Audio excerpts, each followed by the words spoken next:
جس میں اسلام کی شان و شوکت میں اضافہ ہوا، شجرہ اسلام تنا آور اور توانا ہوا،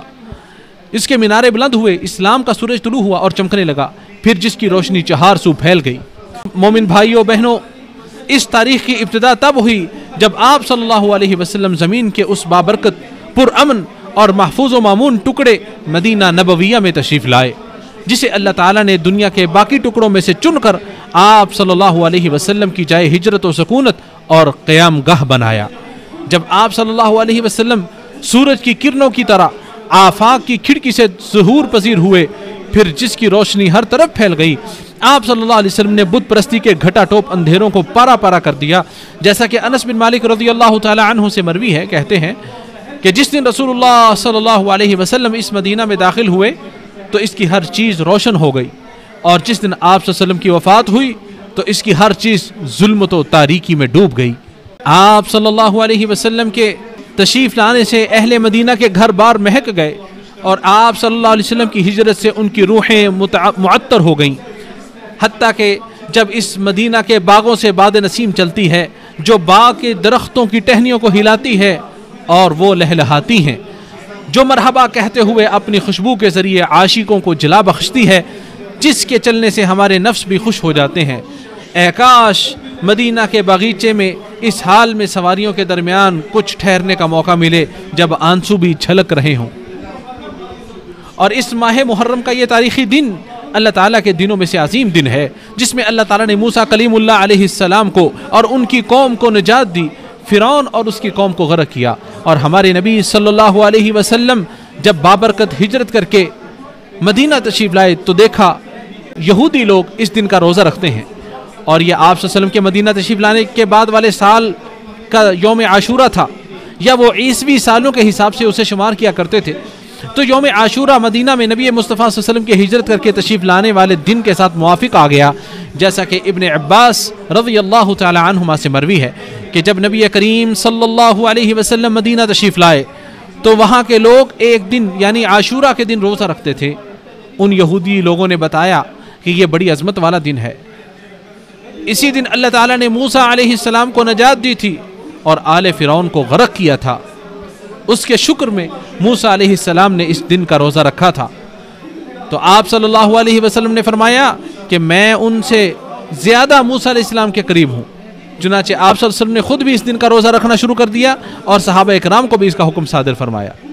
یہ آپ صلی اللہ علیہ وسلم نے اس لیے فرمایا کہ دعوت تو سب نبیوں کی ایک ہی ہوتی ہے، اگرچہ رسولوں کی زبانیں مختلف ہیں اور مقصد و ہدف بھی ایک ہی ہے، اگرچہ راستوں کی جہتیں الگ الگ ہیں، ارشاد باری تعالیٰ ہے سب ایک ہی پانی سے پلائے جاتے ہیں اور ہم پھلوں میں ان میں سے بعض کو بعض پر فوقیت دیتے ہیں۔ شاید یوم عاشورہ کی مناسبت سے ان کے روزے رکھنے کے اس اتفاق میں نبی صلی اللہ علیہ وسلم کی بہترین عاقبت اور اچھے انجام کار کی طرف ایک باریک اور لطیف اشارہ بھی تھا، جس طرح کہ موسیٰ علیہ السلام کے ساتھ فرعون کا معاملہ اختتام کو پہنچا، اور اللہ تعالیٰ کے سچے وعدے کی طرف ایک مخفی اشارہ بھی تھا، جیسا کہ ارشاد باری تعالیٰ ہے ہم یقیناً اپنے رسولوں کی اور ان لوگوں کی جو ایمان لائے دنیا کی زندگی میں بھی مدد کرتے ہیں، اور اس دن بھی کریں گے جب گواہ کھڑے ہوں گے۔ اللہ عز و جل قرآن و سنت کو میرے لیے اور آپ سب کے لیے باعث برکت بنائے، اور اپنے تقوی کو ہمارے لیے اخروی تیاری کا سامان اور ڈھال بنائے۔ میں نے جو کہا آپ نے سنا، میں اپنے لیے اور آپ سب کے لیے مغفرت طلب کرتا ہوں، آپ بھی طلب کریں، بے شک وہ بہت زیادہ رجوع کرنے والوں کو معاف کرنے والا ہے۔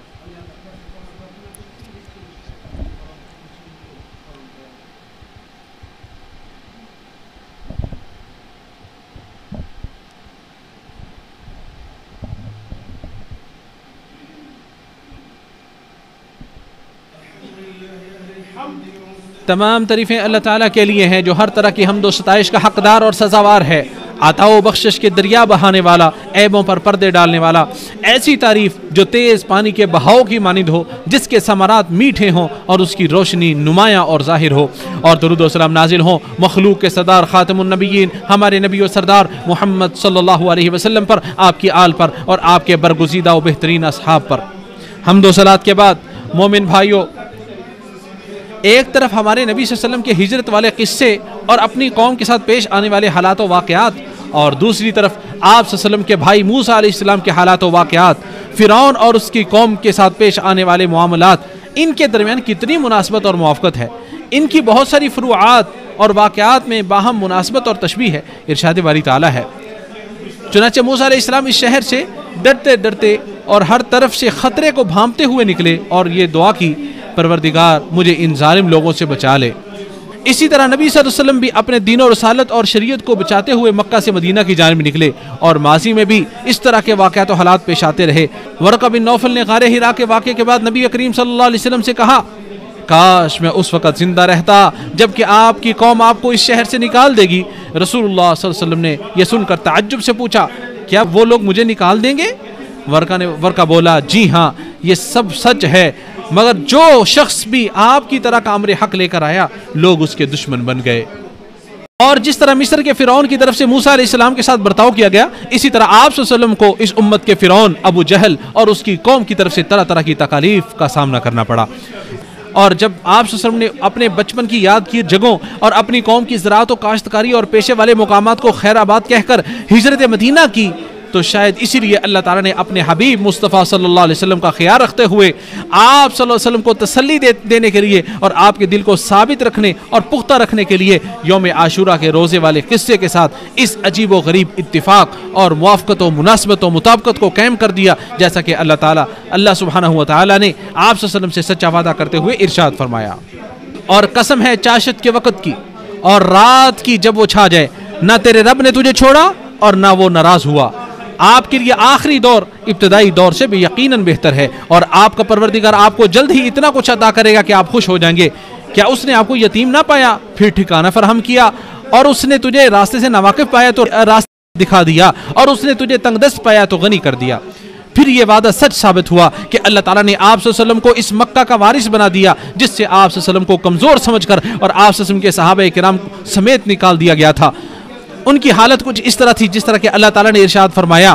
اور وہ وقت یاد کرو جب تم تھوڑے سے تھے، زمین میں کمزور سمجھے جاتے تھے، اور تمہیں یہ خطرہ لگا رہتا تھا کہ لوگ تمہیں کہیں اچک کر نہ لے جائیں، پھر اللہ نے تمہیں جائے پناہ مہیا کی اور اپنی مدد سے تمہیں مضبوط کیا اور کھانے کو پاکیزہ چیزیں دی تاکہ تم شکر گزار بن جاؤ۔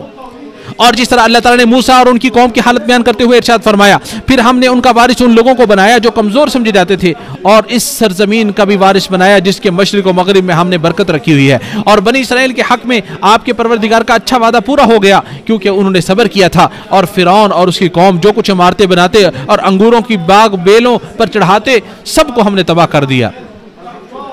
اسی طرح زندگی کا پہیہ چلتا ہے اور زمانہ گردش کرتے ہوئے الٹ پلٹ ہوتا ہے تاکہ مومنوں اور متقی لوگوں کا انجام بہترین ہو جائے، اور اس میں عبرت پکڑنے والوں کے لیے بہت سے مواقع ہیں۔ ارشاد باری تعالیٰ ہے، بس عبرت حاصل کرو اے آنکھوں والو۔ اے مومن بھائیو بہنوں، آج کے دن کائنات کے سب سے بہترین انسان مخلوق کے سردار صلی اللہ علیہ وسلم پر درود پڑھنا مستحب ہے، چنانچہ نبی کریم صلی اللہ علیہ وسلم نے ارشاد فرمایا، یقیناً تمہارے دنوں میں سے افضل ترین دن جمعہ ہے، بس اس دن مجھ پر کثرت سے درود پڑھا کرو، یقیناً تمہارا درود مجھ پر پیش کیا جاتا ہے۔ لہٰذا اس دن آپ بھی نبی کریم صلی اللہ علیہ وسلم پر بکثرت درود و سلام بھیجا کریں تاکہ اللہ رب العالمین سے آپ کی قربت اور نزدیکی کا یہ سبب بن جائے۔ اے اللہ درود و سلام اور برکت نازل فرما اگلے اور پچھلے تمام لوگوں کے سردار امام الانبیاء خاتم النبیین رحمت للعالمین صلی اللہ علیہ وسلم پر، اس کے بقدر جو تیری کتاب نے شمار کر رکھا ہے، تیرے قلم نے تحریر کیا ہے اور تیرے علم نے جسے اپنی وسعت میں لے رکھا ہے، ہمیشہ قیامت تک مسلسل نازل فرما۔ اے اللہ ہدایت یافتہ قائدین ہم خلفائے راشدین ابوبکر عمر عثمان و علی اور اپنے نبی کے تمام صحابہ کرام سے راضی ہو جا، تابعین کرام اور قیامت تک آنے والے ان کے پیروکاروں سے بھی راضی ہو جا، اور ان کے ساتھ ساتھ اپنے عفو و درگزر اور رضامندی کی بارش کرتے ہوئے ہم سے بھی راضی ہو جا۔ اے سب سے زیادہ عزت والے، اے اللہ اسلام اور مسلمانوں کو غلبہ عطا فرما، کفر اور اہل کفر کو ذلیل و رسوا فرما، اور اس بابرکت ملک کو مضبوط محفوظ اور امن والا بنا۔ اے جہانوں کے پالنہار، اے اللہ ہمارے پیشوا خادم حرمین شریفین ان کے ولی عہد کو خیر و بھلائی اور دوست کاموں کی توفیق عطا فرما، اور ایسے کاموں کی توفیق عطا فرما جن میں بندوں اور ملک کے لیے دین و دنیا کی بھلائی ہو۔ اے سب سے زیادہ عزت والے، اے اللہ ہر خیر کے معاملے میں ان کی مدد فرما، انہیں توفیق سے نواز۔ اے اللہ اس ملک کی حفاظت فرما جو حرمین شریفین کا حصار ہے، مسلمانوں کے دلوں کا مرکز ہے اور ہر شر سے ایمان کی پناہگاہ ہے۔ اے اللہ اس کے علماء اور عقیدے کی حفاظت فرما، اس کے مقدسات اور حرمتوں کی حفاظت فرما، اس ملک کے فوجیوں اور سرحدوں کی حفاظت فرما، اسی طرح اس کے رہنے والے بوڑھے جوان مرد و خواتین، اس کے سیکورٹی اہلکار اور پولیس والوں کی حفاظت فرما۔ اللہ کے بندو، اللہ کا شکر ادا کر کے اس کے فضل و کرم کو طلب کرو، اس کی اطاعت و فرمانبرداری کر کے اس کی نعمتوں کی حفاظت کرو، چمٹ کر دعا کرو، جم کر اس سے دعا کرو اور اس کا ذکر کرو۔ ہمارا پروردگار عزت والا ہے اور ان تمام باتوں سے پاک ہے جو کافر اس کی شان میں کہتے ہیں، اور رسولوں پر سلامتی ہو اور سب تعریفیں اللہ تعالیٰ کے لیے ہیں جو تمام جہانوں کا پالنہار ہے۔